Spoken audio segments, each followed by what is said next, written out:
Lacho vola musajja waffe Magical K yayiga ekyokukola mu kusooka yalina mpalaniraake y'ekisiru naye kati yayiga ekyokukola okyamulaba Magical K sound zaakola ezo azikola zi sound zitrendinga ku TikTok zina kye zigasa naye ennaku zino mulabe bw'atuuka mu bbaala azannya nakiza na MC n'ayogera ebintu byagwako DJ nga bw'azannya bw'ayogera you not gonna be focused gwe bawulize ku session yaabwe gye baakolanga boogera be basinga n'okwettira transition zaabwe oluusi DJ anywa bw'akola sometimes tunywamu naye ffe tetudisplayinga just kabeera eyo in a humble way kati oluusi ogenda kwekanga osanyusa excitement kati bw'onaafunira okukendeeza wali oyogere ku microphone atoddemu scratch mu luzungu bagamba two works never a hyena sigenda kanyonyola bakategedde naddala ba MC abalowooza nti basobola okukola nga ba DJ abalowooza nti basobola okukola nga ba MC tebaliiwo mukatege two works never a hyena specialize in what you can bagambe specialize in what you can bwembanga mwasomako entrepreneurship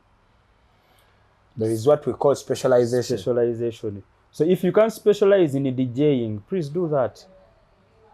At the end of it all, nebo nabikwate bagenda kwata center za MC bagambe zino zibadde za MC. Nazo tuzikuwadi.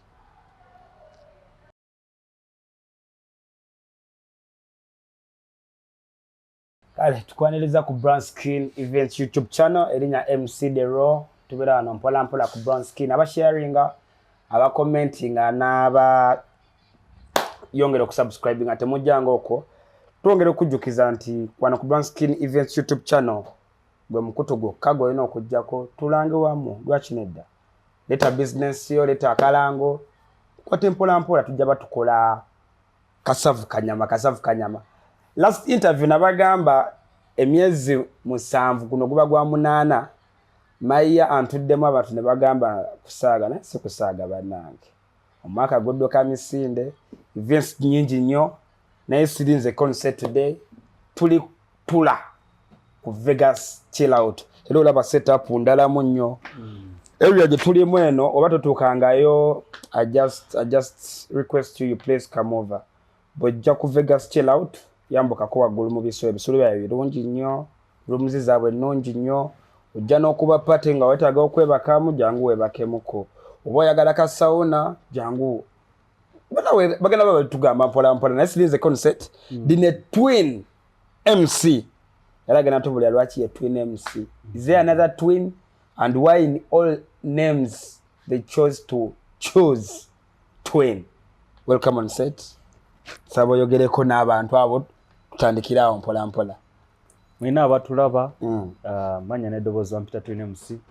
mwebale kutulaba wano ku mukutu gwa Brown Skin lino omukulu dero wano naye nga tuli ku Vegas chill out nga wabagambye classic suits era leero tukuddeko waggulu mu Kampala tuli mu Kampala ebitebo biraba masavu onooka ofuna ebisulo ebirungi neweebaka ate nga tulina offer bwaffe obulungi tulina emitwalo 7 ofuna luumu ne tukuwa ne weetaano kasito bookinga mwezi mulamba ate tulina online bookingirako n'ofuna ate nga buli Lwakubiri n'Olwokuna kasito beera wano abaana ab'obuwala bwereere mu sawuna yaffe tulina ne massage ezo offers tulina wano waggulu olabira ku Vegas Classic Suites. That is another part atenga tuli waggulu mu kalina Olwokubiri sawuna abakyala bwereere Olwokubiri n'Olwokuna atenga tubagatirako na kapiza you buy one and get another one for free. Abakyala bonna banjagala flat tummy sauna weeri ate bwereere n'owulira ng'omubiri gukuluma kati Brown Skin yagambye tamanyi yasemba okukola massage ajje bamukoleko ne massage wali kafa we kali bagamba eyo musawona mbu scrub sauna kigambo ekyo buli okyogerako bagamba twambuke naye mu kitegere tuli ku Vegas chill out ojja ku Vegas chill out still ongambe eno waggulu bayitayo classic suits sana sinema boyagala dabo singo zonna wezili so yeah tulina double tulina single tulina executive yeah tulina ne executive kwegamba lwakuba tolabyeyo ngenda kutwalayo nga tovudde wano genda yokola executive afaanana kale njagala tutandikirawo ne Twin MC otandikirawo njagala mpulire ku Twin nga tanafuka MC Twin MC ntandika olugendo lwange naze Kampala ne bwe natuke Kampala nga bwe tusooka okunoonya ku ssente nensokera mu mabaala nali ngaagala nnyo si lwakuba nti ndi mutamiivu naye nga just njagala nnyo vibes ezo nabirabanga ku TV nabinkolera nga nze siva ku channel emu awo ku TV ey'amaanyi awo ndaba ezo program zinkolera ndaba MC baayepinga era najjanga nnyo mu bbaala najjagala wuliriza naye olw'okuba ndowooza n'olugendo nali waddukwata najjanga lumu ku show lumu najjako ku Vegas manager banko nangamba oyagala performinga nga ndabiramu ddala obwa stage obwa celeb ngaba nedda mukama wange nze kulaba so ndowooza tuli myaka ng'etaano ku mukaaga we najjira wano tumanyi Vegas kirawo bino togirabirawo erina foundation y'amaanyi nnyo kati nentandikawo mpolampola n'olugendo nendutunuliramu aza ne MC netandika aza ne MC erinnya lyange nendyetuma Twin MC naye ate it's not just a name by the way we are twins. You're twins? We are twins. Nalabe ku poster. Tuli babiri. We are twins. So nenga akanta naye tenze omukulu. So nentandika olugendo olwo okulabira ku balala. I'm so inspired by the way and I don't like judging. Naye ate njagala nnyo okulaba ekyo kye sitamanyi. Ate nenkiyiga, ate nenkigatta ku ekyo kye mbadde nina. Okwongera nga buli omu kye yandikoze. Otandikirawa MCing. Ntandika MCing naye n'akabaala oke natandikirako. Nzike nali nkolera omutwalo gumu kitundu. Gumu kitundu night. Atayere byendongo yanda tekola kitege. Nga nkolera gumu kitundu. Baala kali awo. Kakyaliwo gumu kitundu nga nkolera buli lunaku kyekyanyamba nti nali nzikolera week every day. So nga nkolera gumu kitundu gwange. Bali bakusasula weekide. Oba nga bulwenyuka kati tezisobola kukumala of course koyina renti koyina okulya nenga ate nengamba nja zikola so nangamba tomanyi before nga okola MC wayinayo mulimu omulala gwokola obimanyi twamala essomero ne tusoma ndo nagendako mu school of journalism Rukunjiri nensoma nenfuna certificate ne kati bino ebintu tebikyali byampapula ne bona azifuna oyinza okwebaka nazo aleka nawe Twin tuzitwala leka nawe bajja kugamba nja kuyita gwezirete mu office yange basigana nja kuyita omanyi journalism amaliramu amaanyi weewo nti olaba omwana nga bamuwadde station tagisomangako tabikola naye nga ali mu kukola bimulina okukola nga ffe bye twandibadde tukola ate yali mubikola empapula tuzirina twabisoma kubanga twali inspired nze mu ssomero okumanya nayagalanga Mike musomero nali Minister of Information nze we nasomero eyo bantwalako mu ssomero nga liloko naye navayo ndi celeb anatuuka ne mbagamba ndi ku information ate nga agamba information bajja tuwaki bya bulijjo nengenda ku posta naye natandika ngobba wa mawulire you outshined them essomero nga limpa newspapers ate ne lingatako ne smartphone nga malo gikozesa nenjizaayo kati ffe nga nze nsobola okugamba twabaddeko neddero awo mu kisaawe wansawo ku ssomero bye bino bye yayogedde abaana bagenda owulira nga ate eddoboozi lyo liyita mmezindaalo tagamba bakikoze batya ebiseera tekyabanga kyangu nga tukoma kiraba ku zino TV naye kati omuntu agambe we had a speech oba ku radio n'owula recording kati osobola nga bagamba bakikoze batya ninga ate nabeerangamu n'akasimu kange oyogera n'enrecordinga kati bwe tutuuka eri okwata banana pin n'oteekamu kati omwana omugamba bwe ngamba mpa voice nyigira play eddoboozi liyitemu kati nekitufuula abamanyi ate nga nze ne muganda wange ffenna tuli ba information ministers kati twatandikiraawo mwenna abalongo by the way olugendo lwatandikiraawo sawa zino sogamba nti ffenna ate tuli ba MC ffenna just nti nze ndi eno ate yakwasaganya western party Sabavuluweri ate ye host nti ffe ate twasigalamu yadde tuli ba MC at the same time tutegeka tugezaako tetuli bamanyi mu kutegeka naye ogezaako ky'osobodde ate tekiba kyangu abantu okwagala ne bajja naye nze mu kusooka byonna neeyanza abantu abasobodde nti ne bw'omukubira akasimu agezaako najja. Kali njagala kubuuza oswitchinga to come to Kampala oyiri ba gig as an MC ba MC kyayo by then abaaliwo ba MC ebiseera ebyo twalina ba MC abaakolanga betwalabirangako Mr. Henry ebiseera ebyo yali ankubira ddala nga Henry mulaba ng'akola ngamba by the Henry yajjanga kawano ku Vegas bajjanga ne team ya NBS nga bagenda ku stage ukala Henry dread ziri wali akola ku stage kamera zimutunuddemu kanosoka nentuula gama nange ntinjagala naye kati nze sabeera nga Mr. Henry ukola ba Cats aze ku Vegas Cats yajjanga ne team ye MC Cats big up bro muyina ku WhatsApp sometimes ngobeera nnyo byakola zi interview ezo Cats ng'akola ku stage n'ogamba ne lwakwa kati nze saafokasinganga nnyo ku kamera wabula nayagalanga nnyo ofokasinga ku bigambo byakozesa ku stage kyekisanyusiza abantu kikyayogedde kati Henry Cats Super Chirako bo kyamujjukira Justin Bass yeyitanga Super Chirako nga stage ajula n'ojjabya kati nga tubeerawo n'ogamba that's a generation n'okutambulira mu ekyo kyennyini kati biri ebyokuba nti nasoma journalism sibitunuulidde olwa cameras zitange ino beera ku TV naye kasooka ntunuulire talent wise because this is about talent besides the wasoma so nalemeranga ku ekyo okubatunuulira naye nga be bantu abasinga okola ki okuinspiringa otandika janeyo as an MC ba MC kibye bewasangawo gwe nga gwe bano baronda abali mu bbaala ba sides abatukubira nalabirangako Bripe yaliwo MC Bripe Manasta Chakabi waliwo guy bamuyitanga Joe Mwenye MC Joe Mwenye nga akikuba nkubulira no baali banje naye katabe nasinganga okutundu ekyajjukira kubanga baali bakinkubira nga Joe bwakwata mic gamba sadi mwana ngatakoowo oyo Bripe nayingirawo nakola ogamba yawe tunulira bakatabula saba wanga nnyo budde kuba nayingiranga mu bbaara sawa za hype kitegeeza bana basookanga okusegi saabalabanga kati abaana batukubiranga hype nga ebiseera bino sina na access egende kololo nga ntyayo ate ng'otyayo ntandikirewa nali ndaba eyo kirasi eri above so kati nga nsirike paka bwe nagambe ate ne Vegas olaba nali nti okuyingira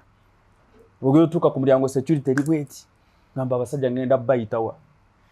otandika ote penetrating mu bantu wano kati wano bwe najjanga client sajjanga oba nkiyitenga kadeidei kale najjanga client osooka kujja no surveyinga nesooka nga ntuula nfuna emmeeza yange nengula nenywa kati ngondaba client kati of course olina okuinteractinga manager omanya manager mugane manager sawa kumanyako ane akola ku bino ebintu by'endongo manager Bruce wali ngamba Bruce nensirika mandi awo nefuna Urban MC kata Urban MC naafuuka kyali wange big up on yourself inspiring nze nnyo buli kimu ate Urban MC he contributed much on the journey ye yampushingira ddala nnyo kati nga manager sogamba ku stage obi saagala kugaba kazindaalo wali ogabyeko akazindaalo ne bakujjako emisinde ogabyeko aki kati nga Urban ne bamugamba ogabye kachaka bakwata kola kati nga ate yeri abeera mukoza misango lwaki wawadde tulina akazinda eno nga yakuwadde naye nga ate babanga batuufu ekyo nno kintu kya ddala ng'omanya wakulekeramu ku time ye n'akuwamu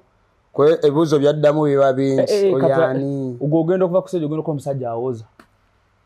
ogenda okweyisaayisaawo katono oyite ogenda okuya akazindaalo wakagabye nagamba ku luno siddayo ku stage n'osirika enkya oli omusajja nagamba kwata akazindaalo ogenda okole ono mwana wa ddala yampa stage by the way kuba MC bonna musajja yasooka okumpa stage n'andemezaamu yali Urban MC yali Urban kubanga yawoza emisango nnyo naye n'endemezaamu naye kasita omwana ampadde opportunity kyova olaba nkyamukiririzaamu nnyo ne bwasobye wange tasobya bakiri first gig yo as an MC yaliwa first gig yange nasooka gikolera bayitawo batya nawe Namboole bayita batya bweyogerere nfuna gig first gig bampa gig omusajja bamwerabidde yampa gig eyo munda eyo naye kati ekyanyamba eri bampita nga serebo baba bagamba you cannot be a star okola ki bakumanyi yampa gigi nga gigi yakusulayo ne batuwa ne room agenda sula ne eri batwaliza nga top nagenda nga top naye nga ate sinatandika na copying ku ziposta ngendo tuka nga tulina bayina abuddu mulasi kati eri bategeka kyabanga kyalo kali bategeka busho bwabwe ne bagamba omwezi bwegutu tulina musheji kati natuka nga nino kukola nimbagamba ngamba wano nino yitsawo ngamba nkolere sawe mu kitundu tugenda kuwa meka ngamba munampa ya 2 atujja kuwe 10 ngamba kambaddire ninga ate nino kukola yade magamba kambaddire sinti nabyendo benerowoza nkola ki nsoka nenfuluma nenfuna ekikopa awo nenywa amazi nenzira nenkomawo ukole 10 nzije nkole ngamba izeze 10 akale engeri gundi yabawadde namba yange kanzije tukole kadi enzikiza naye anekwane bampa lumu aba musaba sina bonna bakikozesa engeri nti ono engeri tu Branskin yakwade namba yange kankole sagala Branskin anyigire sagala nyigire kumbe zetaga nga kateto boke etaga tori bulungi kwanga kampani botakola kola tuline twin MC kanjagala kumanya have you guys been performing ngabalongo on the same platform oba techinaba kubawo? Okay, Fenga as twins we've been performing in Yate Sinyo. So we do it on a special occasion to avoid our people mostly get interested when we are to perform. Okay. They get interested because they tutera chibawa. Yeah. So tuchirekayo ne chibera yeyo. So kati urogamba katufeyo tugenda kukola fena so that people get ulenga bachagalo tukola chi okuchiraba. Ate most of the people don't know that we are twins. Zabasinga abantu tebatana computer twin MC. Bamanyo chimistekeninga ne bagamba twine. Omanyi these banyakwele ko twinamaswe. So for them they think maybe it is short. The name is twine. Till when they see the pics to normal journey. Till when they see the pictures appearing on the screens. Bagamba hey, you guys are twins. So but kati tuzikola show ate zasinga twazikola nga mu Western twajimala. Twajimala katuyiri ba Kampala ali atya mulaboti Kampala yocha. How is that MCing industry ojirabo otya? MCing industry nga yo chensenzo jirabamu tulemezaamu yade tufuna ups and downs. Ekisoko ojja kufuna akalimo kali wala oyina okukakola ogenda okusanga ate sente tezijja kumala nenga kyensobola okubagamba sometimes emirimu egimu tugikola to keep the brand. Tulina olemezaamu tukuume brand zaffe era tusimanya abasajja abatuyita okukola. Tusimanya abasajja abatuyita okukola ne tujja ne tukola ne tulemezaamu ne tukala tujja not because akuwadde sente nyingi. Tulina abasajja abatome nga oli ajja kukujjukira n'agamba omusajja wange amukubira jje. Big up to Mark Pro Fashions. Okay. Mark Pro simanyiko nnyo kingi kiri awo na kamulaba musajja wange naye omusajja ampe emirimu Mark Pro.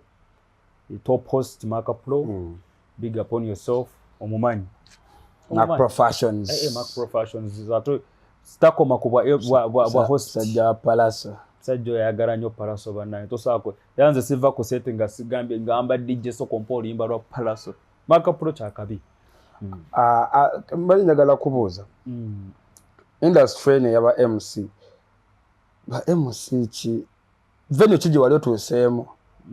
n'owulira nga ekuzibu walidde okukola kifo ki kye watuukamu kono gamba man I want to work here naye embeera abasajja gye banteekako bano nentuuka ku stage nentuuka ne ngamba waye kansooke mbalekera ekifuba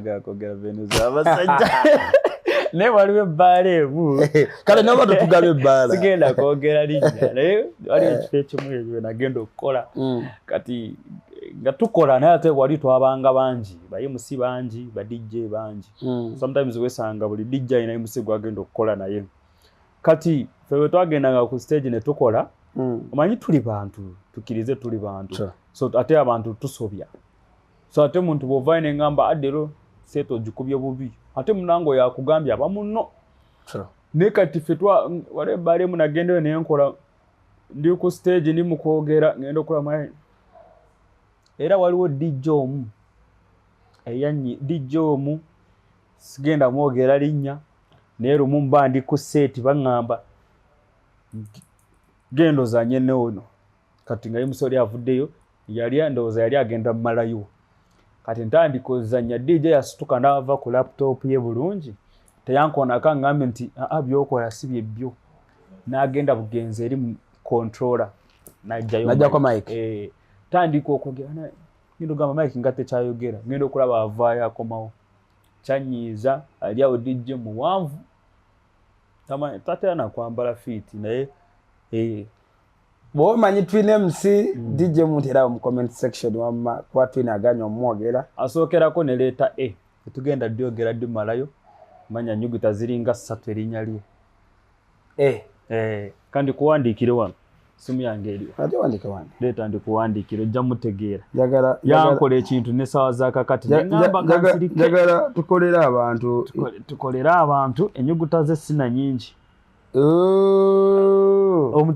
Mutegedde sebo yerabanga top ebiseera ebyo nagenda yali ebiseera yali top neno yali top kyali kyocha yali top naye yanyiga nengamba tewali buzibu nensirika akwa manya abantu amukibeerabira omuntu wekaba kaseera ke yerabira nti atagenda tuuka naye kagweko kati oyo musajja ekye yankola naye nagamba chokoze tekigenda ate kundemesa kulemerako ngenda lemera wadaka onotula no resorting anomubuuza naye kiki oba kuvote mukwata anti yebo yavanga ku stage nga seka kwesesezaako kubanga yayagalanga kutuma jagala kimama kiri kati songa tayagala kutakiri nenge eri akulaze takola ki takwetaaga ninga ate badijja abamunga ngiye chaliwa tuzanse nagamba katojja kukolanga boti naga kati wano ojja kusirika moleke nkole ki ntekeyo manyi nava emabega onazanyanga nnyo ne Gadrin yomanyi DJ Gadrin ngasogamba akati wano tukole bwe tuti katoza teyali top omanyi Gadrin ye DJ gwe nasoko okulaba nga bwajja ku set olinzo loza tikudde tipa nga ina buli gadget ajina jasu tudde buli kimunga ngamba badija bayanda abajja ne laptop ne mixer ye natuzaawo nakola ki kati Gadrin nga nkola ntero kola na yawo bichi nenga gamba kola bwe ina ne sound engineer ate oli yambererawo bamuyita Haben simanyi obo mumanyi Haben mumanyi sound engineer oyo Haben nga ngamba nze gola bana ebyuma mbiruddemu nagamba katukola boti nenga ate engineer kimanya ina rights ezikujjayo kubanga beera wali ku sound so gamba mumuje yoyo nenga gamba leero okoze boti leero kibuzeemu bwe mukati abono mbadde ngezaako okulaga abantu aba inspiring mu luno olugendo babaddewo ate basobodde okundaga ensobi ate big up to Uncle David Bossman David na Vegas Chill Out yampa stage kubanga yali asogamba ono mwana sikola ki sijjamuwa naye musajja yalemezaamu nampa stage dream yange yali ya Vegas no top si kyangu okukolerawo it takes kino ekinene kyekitwala okuwa stage so musajja yambeererawo nagamba mwana ajja kukola oyo naye nga atolooza bameka abasobola bamugamba nga kibaawo ku biri mirimu gye tukola nagamba oyo tajja kusobola naye omusajja baakulabyemu nagamba ono mwana we naamulemezaamu ayinza ofuuka product nakwesiga nagamba omwana ajja kukola era nange esaagwamu maanyi naye kati kankole kasita Bossman akikonyeemu era ne kati akyaliwo akyambeereddewo ba MC bano manyi oyina kiti kyoyogedde ku badijje neŋŋambe kitegeeza Urban MC is your friend. Mutera netufunamu entale ez'aba DJ n'aba MC. Kiki? Why do you guys go wrong? Badijje bagenda awapi? Leero siina ntalo na DJ abalaba bazifuna naye ekizibu ensanzemu badijje buli bumu. Badijje beera banyo nga batopo okusinga ba MC. Osootuuka ku set nina kyali wange eyo chali wange omwali awo anyway ayinza okuba si chali wange nenkyogera bwinto so long as tuli mu business yemu bwe baba gamba ku set mugenda zanya omanyi muba mukyaliko DJ omulala najja n'asettinga meanwhile nga bwe maliriza oli aswitchinge yasobola okujja ku set top naye mukama akulemeze mubeerewo azo okusanga ku set n'abuuza DJ gundi n'abuuza gundi n'ababonga ku gwe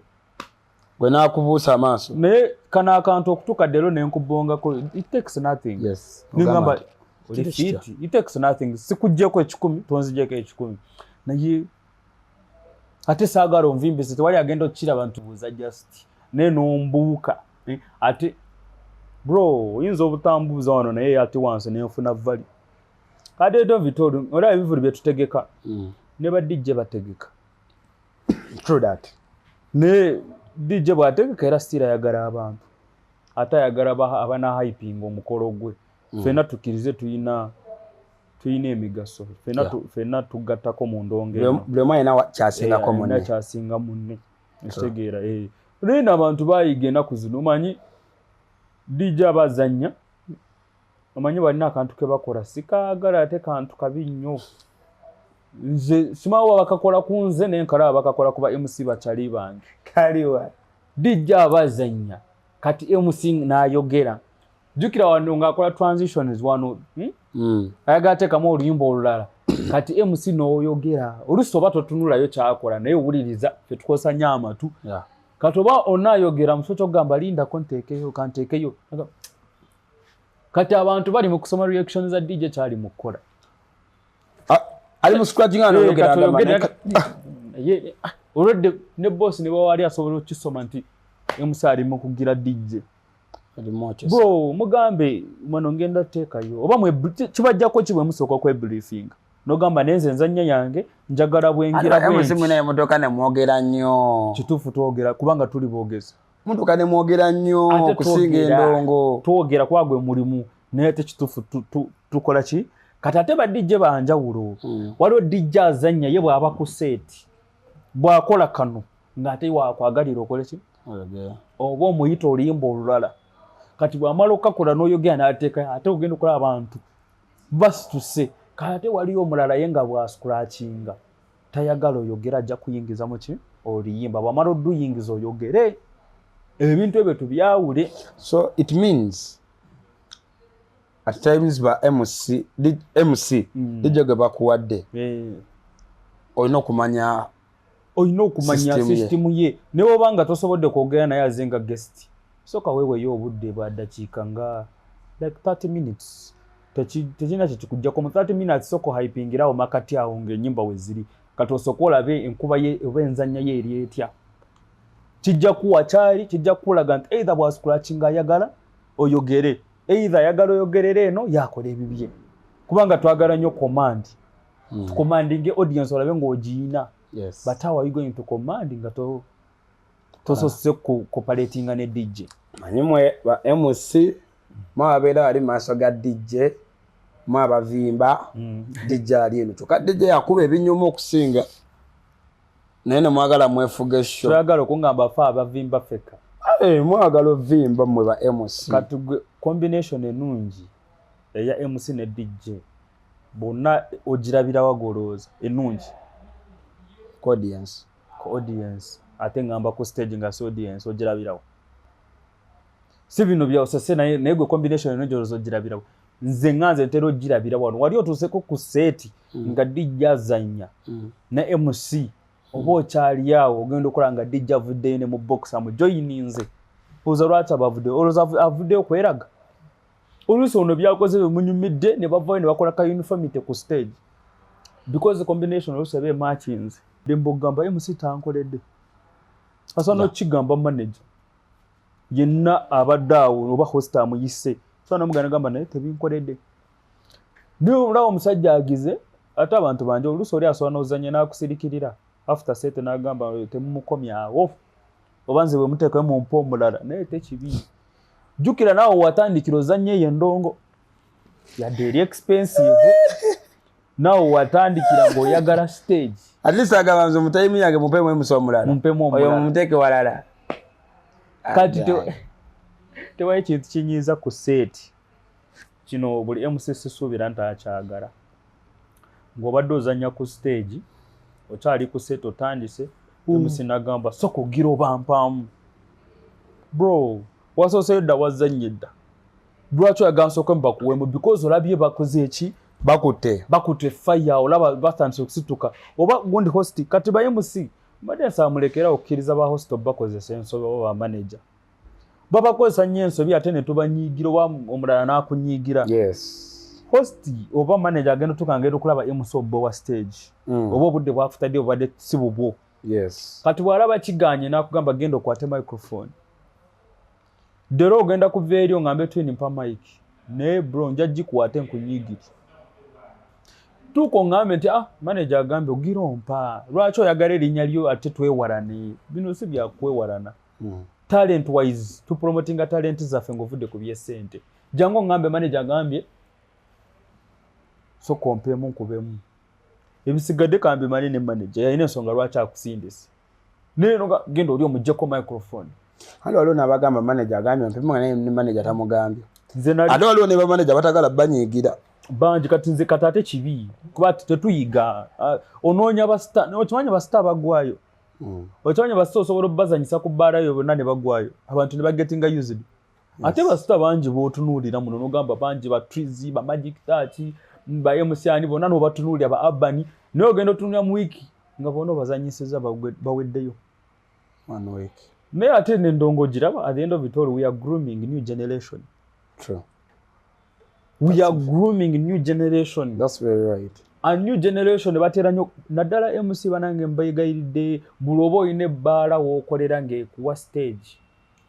naddala ng'eyebbaala yakuwa ne bwebanga yakuwa united ng'okimanyi nze buli lwakubiri oba buli lwa Monday mbeera ku Vegas mu comedy night gikwate bulungi aza ne MC wa DJ beerako ne station obagamba nti wano ddere we mujja obagamba wano twini we mujja ono we musanga station eyo kintu kikulu nnyo ate tutandika kuzalawo okolera sometimes station it's not about what they pay you oba kinene oba kingi twala ekyo kye bakuwa naye bafune station bagambe gundi tumujja wano kintu kikulu nnyo okumanya we tukujja akantu kakuba kafuna leero simanyi oba nnimbyemu okufuna wa wobeera nga oli located nze njiyita station ekitegeera tufune location wamanye we bakufunira ewa olaba nze n'endongo ngiraba nga hospitality management though abantu abamu tebasobola kiraba bwe batyo nti buli lwo n'agenda ku stage eyo giraba leero okimanyi olwova eno nga waliwo akuvumye oba ng'osoose okuyitamu ne manager ne mwetwala speed bw'obiteekamu feelings okimanyi stage ekulema. Yes. But still the audience doesn't want to know. It doesn't want to know. Tebakwatako tebamanyi obuzi otya niwanga mukazi akuvumidde awo you have to deliver. Nze bikomeeyo gwamanyi naye bwenyigira ku stage mba saagala kumanya bembimaliriza tujja kweraba ebyo byolaba one mistake esookukulemesa okukola mu kifo mistake bweti emu esobola okukulemesa okukola mu kifo ekitegeera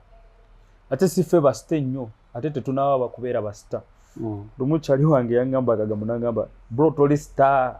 tonabaana kubeera sita oyagala nnyo okweyisanga sita no bro neobanga okolera akabaala ka layisi oba ovimba abantu sirina muntu gwe nvimba eyakiŋŋamba kyali wange MC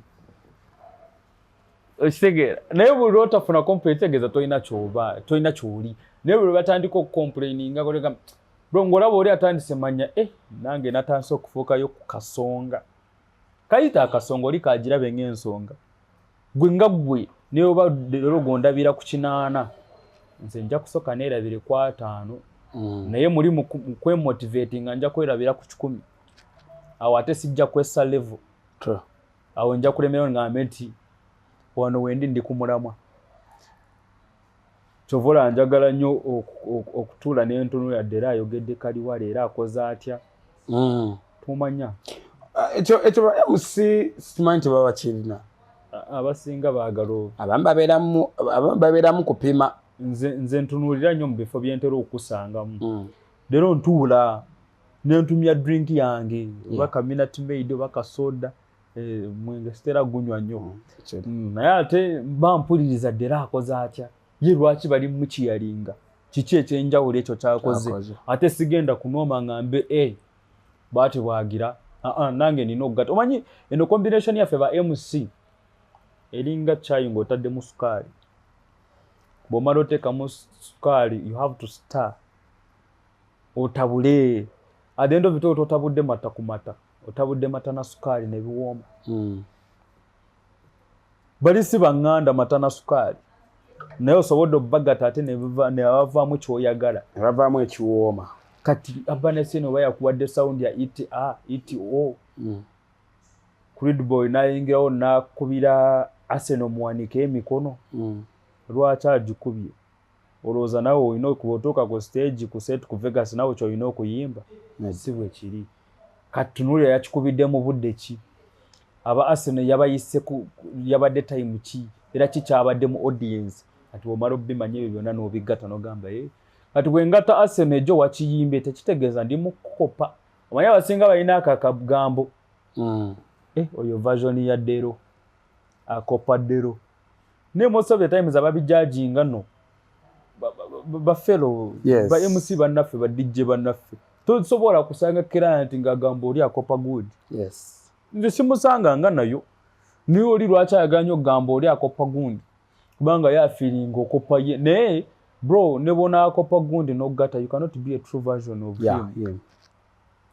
oli ali yekka gwe gatta bibyo kolera abantu kati okimanyi nso okugenda ku sete nemba kuba olunyankole n'oluganda naye gwe bewaze wabakubya oluganda n'oluzungu kati olunyankole ate n'olaba nga bayimbira ddala naye not because tuli mu banyankole ate nsobola okuleeteramu oluswayiri n'okkiriza kofula nga yatandise oluswayiri osobola okulaba bwe bayimba kati gwe oba osobola okugatta ezo ennimi zonna ssatu n'ogatta oluswayiri n'ogatta oluganda n'ogatta olunyankole n'ogatta oluzungu zirina nnya n'ojjamu kyoyagala abantu ne bafuna vibe at the end of it twagala abanywe tuli mu kunyumirwa ate twagala abanywe naye kati bw'obigasse olaba kyojjeeyo nindukulaba nga ate ogenderera kaana ako bwe mukawa obudde kayinza ofuuka ekirala njagala nnyo omuntu akola eyo statement naye nga tazzalaye kati bw'ovayo kati omanyi manager kwita nagamba leero obakubye naye wano ne wano naye eyo giraba biri by'obakubye tobiwuliza kati ate sooka owuliriza eno naye eba nkulu nnyo okusinga okuwaana wali wagambye obakubye bahosti be Kampala ne bahosti b'omu mabaala embeera ku side ye eri etya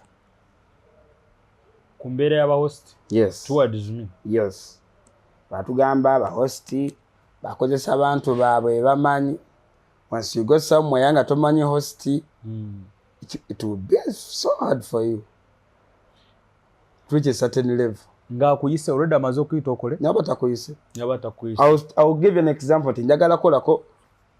ku Vegas toyina wakumanyi twin hosti yaliwo hosti takumanyi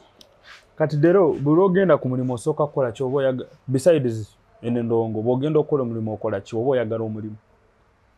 osooka genda kumanya don't you also apply you apply so bw'apply nga toba wabudde kutunula mu papulazo bwe wamala ozitunamu tebakuyita the same thing ekiri mu ndongo bw'omala otuuka ku ndongo kyogenda okukola ogenda noonya kyosooka okukola obuuza weeyita akusavinze oba manager n'ogamba ani akulira endongo wano jagamba Maka Pro yagirimu oba tunuulire Abba MC omala tunuulira Abba MC yagamba amanya gange bampita gundi nkola bwentini oluusi talina waakulabye we yali akulabye njagala kukola kale tujja kuba tulaba funa enamba yange connectivity matters tumusajja tagenda kuvayo eri akuwe nga talina kyamanyi oba kyakumanyiiko ate ne bwakuwa n'okola tekitegeeza nti oli muganda we akuwadde because oli muganda we tusooke tufune that line of connectivity emirimu gijja kujja bro ate tusiimeko kinzijjako ekihost okumpa omulimu nemala okukola enkya nemugamba thank you so much olwokuba ndi star mbadde nina okufuna ezo buli lwogamba boss wo thank you so much addamu kumayaga ntegeeza omwana asiimaye he's appreciative so tusiimeko enkya host bwompamu night emu nyinza okufuna challenges oluusi nfacinze new audience naye tekinzija ku mulamwa nkola. Have you had our audience somewhere? Like what? When our audience dogamba ha. What's On this audience? day, naye nagenda onembera ne bagiyita birthday in office. Nali ngifunyeeko. Birthday in office. Nali ngifunyeeko nakola. Naye no birthday yange tiyalina bweti bwe namala okukola bwe nali nkola ku stage nti abantu saabafaako nnyo. Sometimes tutera n'okwambala shades n'ofocusinga ku mataala ne DJ wo n'okola. Kati bwe nali nkola ngenda okulaba associate manager ze nagamba tutunda wano emmere era ng'emmere ngamba kale tewali buzibu. Otandise okola yanze omulala najja lwaki tolanga mmere wakakubayo obula ads nga 3 ez'emmere obikomala ze tuyina sauna nibo bawakogeruka nga bakujja ku mulamwa tebasindise muntu omu kyovola kinyuma nnyo bw'obeera ku stage nga balina kye baagala oyisemu nga MC bayitire mu host oba manager ajja akugambe ne bwe obeera ku stage n'ofuna heads eziri more than 4 to 5 bro you cannot concentrate. It was one of my worst nights by the way. Emitwe gyali mingi ejjajjanga kungamba kino Alenga jona jiri commanding. Ate jona jiri commanding buli omu akulaga ali command tomanyi yani naye at the end of it ojja kumanya bw'oli abadde supervisor oli abadde waiter kati mubona ogenda okusanga abatopu balinga abo ninga luli ne bouncer yasobodde okujja n'akugamba langa kino ate nga tolina kyakikolera because you were new to the place kuba nali mupya nali ndi awo boss n'angamba bangambye ejjo bye wakoze si birungi. Nenzijukira teyabadde ku ground teyasabye ka pressure ke babadde bantaddeko naye ngamba naye sina kyangamba boss wange ngenda kukyusaamu. Nenga it was one of my worst nights. Tuline twin MC ye mukulu tugenda kulaba omuto any day anytime from now. Tuline twin MC tugezako kuwaya mu ku Brown Skin Events YouTube channel njagala kubuza twin. I don't know how much time you've spent ngokola mu MCing. Yeah. Banga chi bo baze Sina banga liyawo nti ddene but yeah, so far there's a name myaka nga musanvu like 7 years. Chiche wenyumiriza mu MCing. Okay man. Okay. I've seen other paying jobs, but I would choose this. First of all, brand wise, it has tried branding and I'm seeing oyinza okuba gwali tomanyi ne leero osobodde okumanya. True. Because wanontudde wanga MC.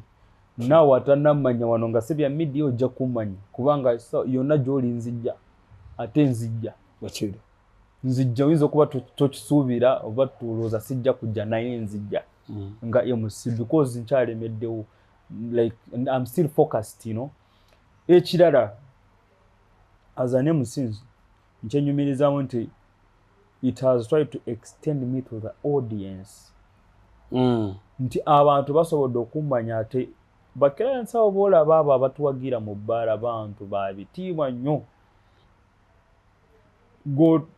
Tunuli omuntu wasobodde otuula wansi n'agula botto yo gy'olaba.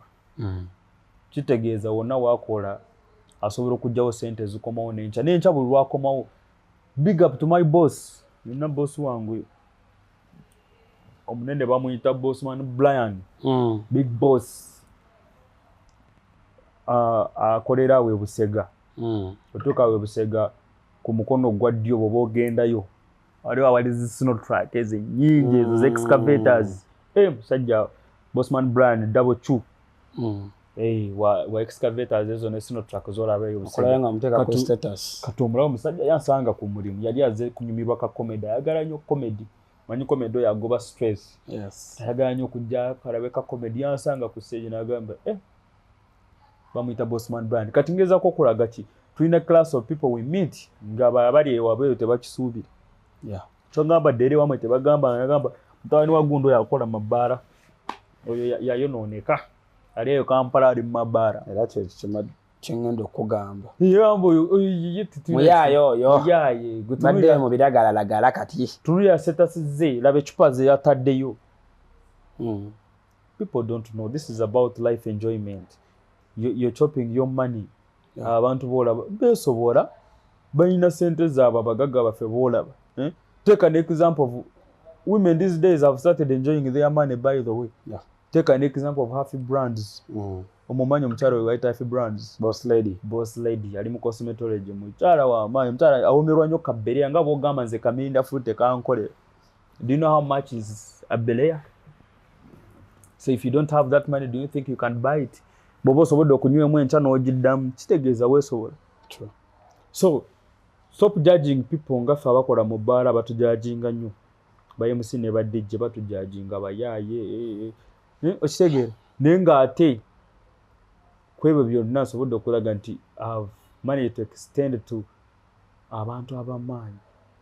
mu bbaala. Tugamba MC musabiriza tukuba oluseke duyitirivu akasituro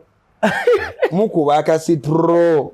tukuba akasituro omugagga n'atuuka n'adda n'emabega nga tekyagala tutuulako mu maaso abo bamulabe agala n'atuula mu maaso abo abaana bayijja kunnyimba oluseke nga lususse baye musi twini siina gwe mpaayiriza siina gwe ngenda osonga naye nze nga twini sikuba luseke ngenda kinyonyola bulungi sikuba luseke nze nina abasajja bange nga ogenda bera ku stage sigana nakugamba dde okoze otya soko onkoleko ogenda okwayagamba twini sokojje nga kubira n'akasimu n'akusindikira message yitirako wano kati nze nsobola kikola ngaazo token of appreciation nenkuyanza ku mike n'ate sizze nenkugamba nkolaako era nkivumiya wanga waliwo MC akuba oluseke mu mbeera bwetyo si nungi n'oyo ajja ku meeza n'agamba nkoze otya nga siina kyakunywa tena MC gwe manyi akuba oluseke abagagga nalwe bateekamu ddala mulimu sirina gwe manyi ndeka leka naye twins ekisoboka sirina gwe manyi MC akuba oluseke nze bwentyo bwenkola ebintu byange aba MC b'ennaku zino beesobola MC muba n'abagagga baba DJ ate tuba abagagga ba DJ oli yazze kuwuliriza ndongo endongo eri composed over DJ MC obeera omuyisaamu bossman kati kuwuliriza DJ namwe tubadde tusaba bwe mubaleeta abagagga katubawe microphone mubayiseemu bajja bayisaamu tebasobola yasoma kutakula ndongo lino eddoboozi oliraba balimu alikoleremu okumala essaawa z'enkolera ate azannye ogenda kuŋŋamba bano ba DJ boolaba ku TikTok nga boogera bakwata microphone bwe boogera bro ako kasawundi oteeka wali kamera ne recording okumala eddakiika nga mmeka nga bw'ayogera ebisinga nze bimpisa na bubi lwaki ovaala omusajja waffe Magical K yayiga ekyokukola mu kusooka yalina mpalaniraako ey'ekisiru naye kati yayiga ekyokukola okyamulaba Magical K sound zaakola ezo azikola sound zitrendinga ku TikTok zirina kye zigasa naye ennaku zino mulabe bw'atuuka mu bbaala azannya nakeza na MC n'ayogera ebintu byagwako DJ nga bw'azannya bw'ayogera you not gonna be focused gwe bawulize ku session yaabwe gye baakolanga boogera be baasinga n'okwettira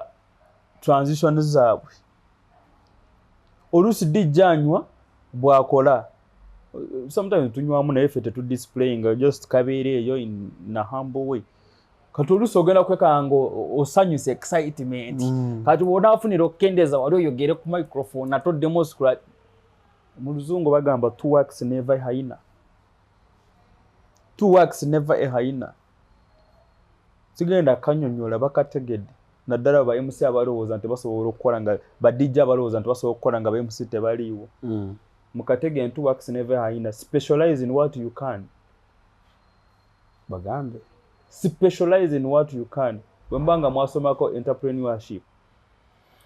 there is what we call specialization. So if you can specialize in DJing, please do that. At the end of it all, nebo nabikola tebagenda kwata center za MC bagambe zino zibadde za MC nazo tuzikuwadde bwe bagambye kinaano bakakadde ke bagenda okuwa bro katugenda gamba nti nze nja kwogera ku mike bwe bagambye ezo tebagenda kwongera 5 aga MC pozi bagamba tuli ba layisi tewali buzibu katufumbwa layisi bwaffe bwe tukolera kye mujja nakyo tujja nakyo ku set mujja buzina mitwe gyammwe oyina okujja ne laptop yo browser nye music because you specialized in DJing siraba lwaki ato complaining siraba lwaki ogamba sina kyendeeta kuba katugo omulimu goloza singa tojja na laptop wandizanye music oza singa tojja na byuma byo wandizanye oyina obireeta because you specialized in DJing nze nanga I specialized in MCing sivaola banzija n'eddoboozi lyake era ndi wagala nsooka kunywamu amazzi ka mineral water wali nyisoka nempagala eddoboozi lyake tulina Twin MC ladies and gentlemen on Brown Skin Events YouTube channel tulina Twin MC second tujja awo mbadde nkulinze September okay tutandikirawo nga bwe nakugamba nga bwe musoose okugamba wali ne nkugamba nti nasooka mbo MCing and afterwards nesangamu ekitone nti nina abantu banjagadde yes osobola bakubira akasimu ne bagana ne bajja katukole ki abasinga baludde bangamba Twin tutegekereyo akantu tetwagala kinene twagalayo akantu kategeke tujje tukole ki tukuwagire tubeerewo kati njagala clarify nga kino ekintu nga 2nd September ninawo Red Room Vibes nategese show yange wano ku Vegas Red Room Vibes but to clarify it is a show under Vegas chill out sinze toroza na studde table nemeza nenzileta omanyi omugaga lwatoyo opportunity ate mukendeze ebigambo olwokuba obadde otegeka n'olaba munna ategese n'ogamba gundi yategese nze kuno okutegeka sikwagala mu malala ndiwo okukolera abantu ndiwo okukolera abantu kyekyo kye baagala era n'okubasobozesa okulya esente zaabwe mu bulungi kubanga zaabwe bazikola naye kati bulonagenda n'ogamba yategese nze siri wa malala nkola under the brand not above the brand nsuubira bakitegedde ekyo kigenda eri bahosti bannange abali mu layini y'emu oba abakolera wamu wetukolera I work under the brand not above the brand so brand yenzikiriza okukola ate ngikolera okitegeera ngikolera ekyo kyeyagala nkole so nga 2 September twategese Red Room Vibes tugenda kunekaaneka tunyume ku red carpet wa boutique mwetegeka abaana bagenda kujja bawagira batyansi bafa abalungi bagenda kujja bawagira bagala okwambala their best outfits bajje ku red carpet ku Red Room Vibes by Twin MCs of course line up mpanvu nnyo sumu yange eri wali line up mpanvu nnyo tugenda kola Red Room twategese era mujja mutuwagire bannange nga Vegas chill out nabawadde omuyimbi yes nabawadde omuyimbi nayogedde nenuwaje n'agamba katujje tukole corporate show it's a corporate show by the way naye ate buli omu tumwaniriza mu kiti kye so twakoze Red Room Vibes twamaze ofulumya tickets tulina table packages buli omu gy'asobola bakiri buli omu gy'asobola ate tetujja mitwalo ago abiri ofuna emmeeza leero ate emmeeza ebeerako ekyokunywa buli mmeeza gye nategese eriko ebyokunywa tibya kujja kutula butuuzi toguze butebe buli mmeeza eriko ebyokunywa so mitwalo abiri ojja kwefunira emmeeza ng'etuuza abantu 2 mitwalo abiri nga kuliko emuzinga omunene mitwalo 3 ojja kufuna mitwalo 5 n'akakadde ze packages 4 zinatadde ku Red Room Vibes kakadde kalina ki kakadde kalina VSOP ogitegedde eri Lusinzi Hennessy kweri oba Don Julio ku luno looza obudde tebugenda kuvuga big bosses kati babimanya bamanye ekyokukoleza ekyupa bazitegeera ate kuliko ne plata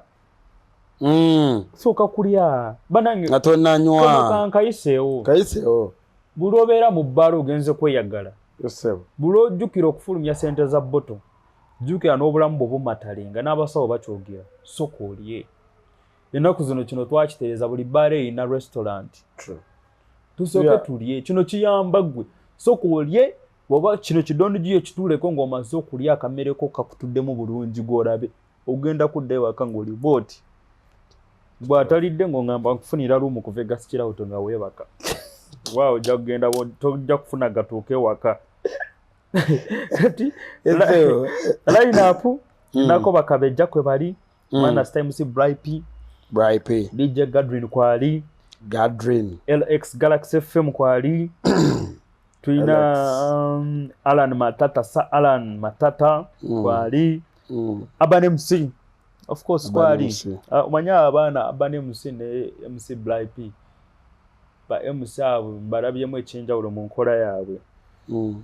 they bakola besides that baina mukali they got what we call stage management. True. Beba managing a stage tosana kustuka obadde otudde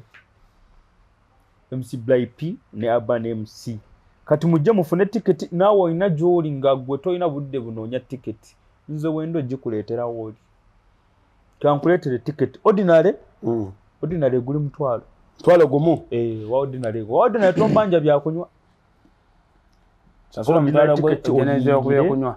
otuuke bakuwa ebyokunywa bajja kukolera the fire baby in the building Winwaji wali koolo yamaze okukola ki okukkiriza nti agenda beerawo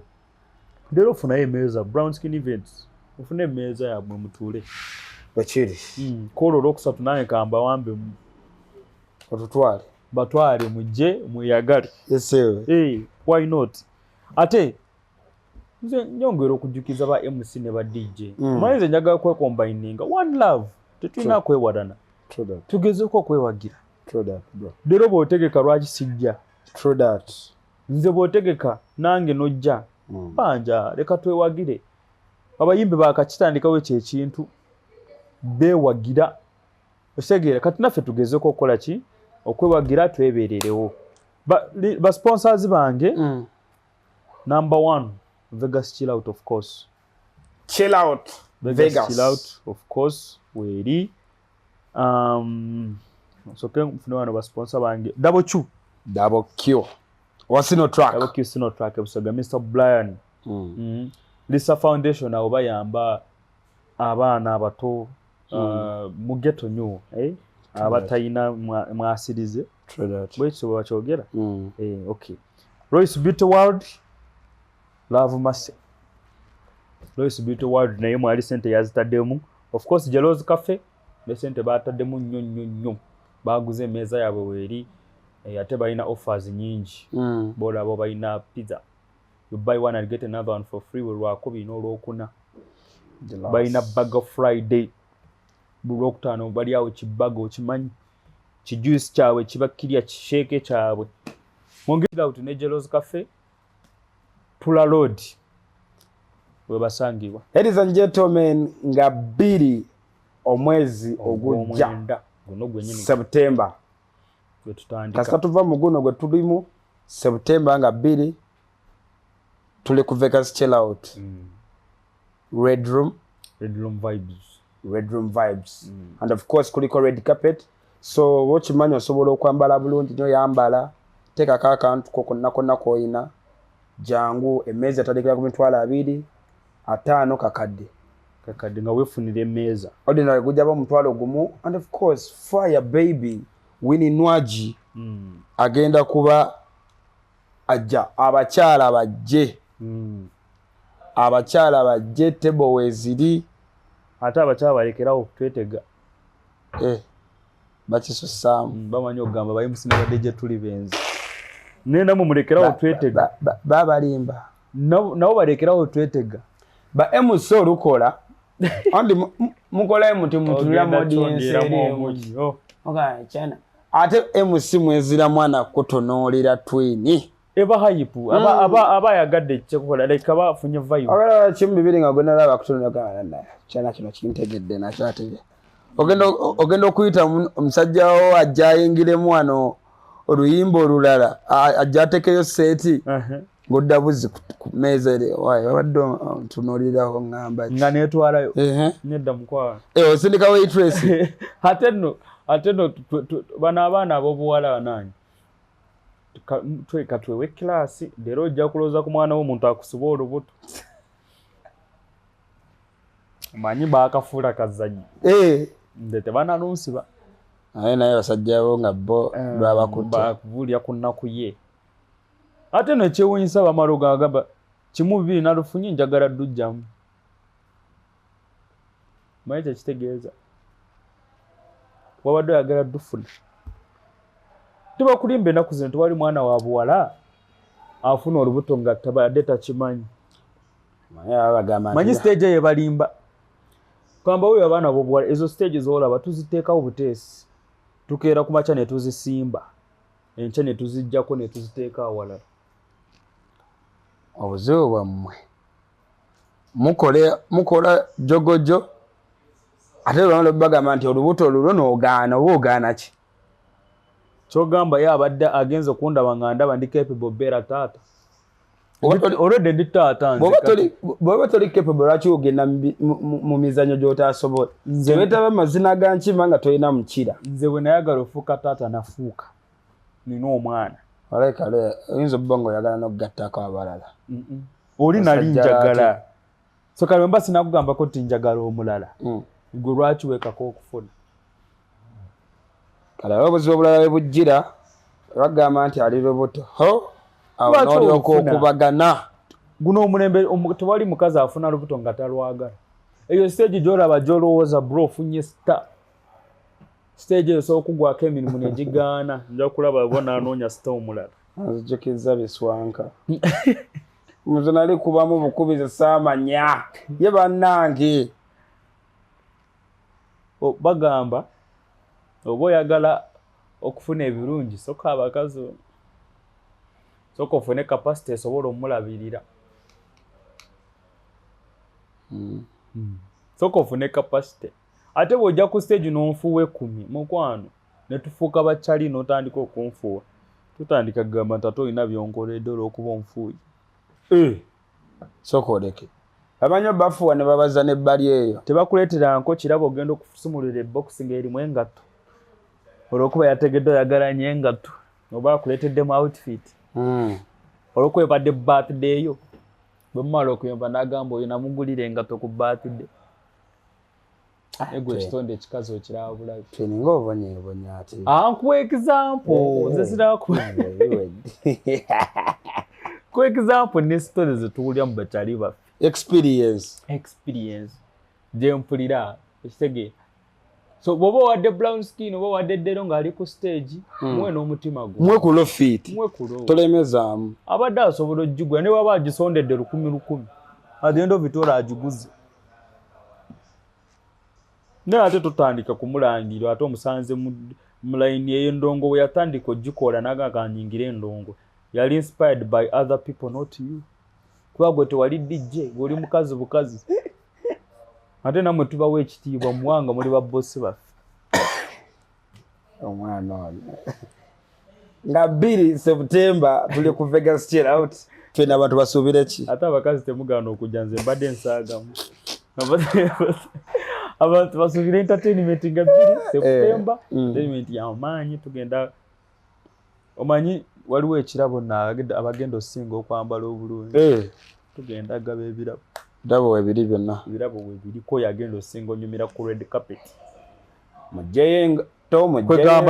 tulina king ne queen wall olunaku ebifaanani byabwereere gwe bakuba ekifaanani wena agenda kifunira ku bwereere naye ffe Vegas chill out ebifaanani tetulina gwe tusaba ssente ebifaanani byaffe biba byabwereere bye tukuba mu Vegas naddala buuza abantu abajja nnyo mu Comedy Unplugged Mondays omanyi Monday zonna twazirekera Vegas obadde tokimanyi buli lwa Monday tewali night endala yasigala ng'ekola nga y'amaanyi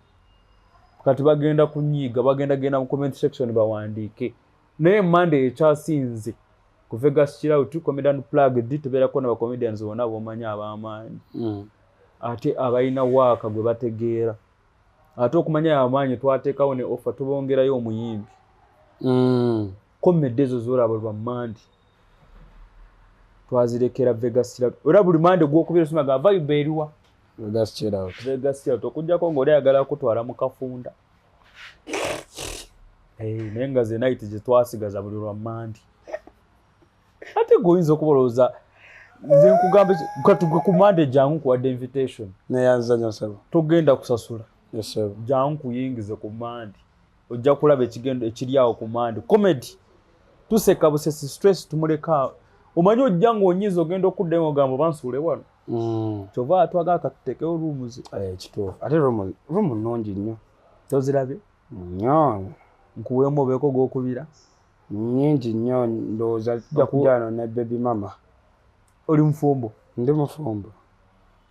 kirungi ndi mufumbo sijja kwogera bingi musajja wavunaanyizibwa ono gwola kati osooka kuba kodi ng'oddeyo waka okonkona ngana n'akaveerera otwala kiddero ng'ova mu bbaala osooka mu supermarket webale nnyo so otwalayo omugato bakeeki nembako kezitula kati gwe mukyalo talina bbuba tajja ku bbaala wai abakyala omanyi ala abakyala bagambye eyimirire nga dijja azanya n'amuyimirira property yange genda vaayo nowaayo naye bannange kati obufumbo bukuyisiza buti fumbo sebubi myaka emmeka sebubi tutambuza mpola mpola olinayo omwana ajja kabebe kajja proud mufumbo tusuubira tugenda nakwongerako kwaliwo twongereko kirungi genda byogerako nnyo twini abakyala obebalamya otya as I'm winding up abakyala bano mu bbaala obewaza otya ate olinga agamba kizibu baba bafuuse ekizibu gye tuli nze abakyala wabula mbawanya ekitiibwa bakeyansi baffe batubagira okimanyi ennaku zino abakyala batusinga ssente be bakyasinza okugula bote ennene be bakyasinza otuwagira ate naddayo ng'akyayinamu nze abakyala sirina kyembogerako kiri awo era nsiima nnyo enkola yaabwe era nsaba mukama abagabirire nabo bonna bagezaako otuwagira ite abantu nga 2 September byongera obbajukiza nti Bedroom Vibes tuli countdown ennaku ziweddeyo omulala ayagala tiketi nga tosobodde kunfuna ojja kuba ku namba yange y'essimu 076 0766 49 49 98 98 0766499789 ya MTN atasobodde ojjukubako tusindika message gedem 0766 499 789 kati gwayagala ticket bayidho ne kumande tugenda gaba ticket ez'obwerere tudizeko ku bantu nina abagaga bange nze sinze nasazeewo bo basazeewo bagule bawe ku bantu eno mande twagabye neddako tugenda gaba bagula ne bagaba bagula ne bagabira abantu kabi ekyo respect to my dad abazadde bange banzaala bayiseemu awo bonna kabi salute afande daddy kamugisha ate baby mama wakabi nnyo tomwesizaamu wakabi nnyo muzira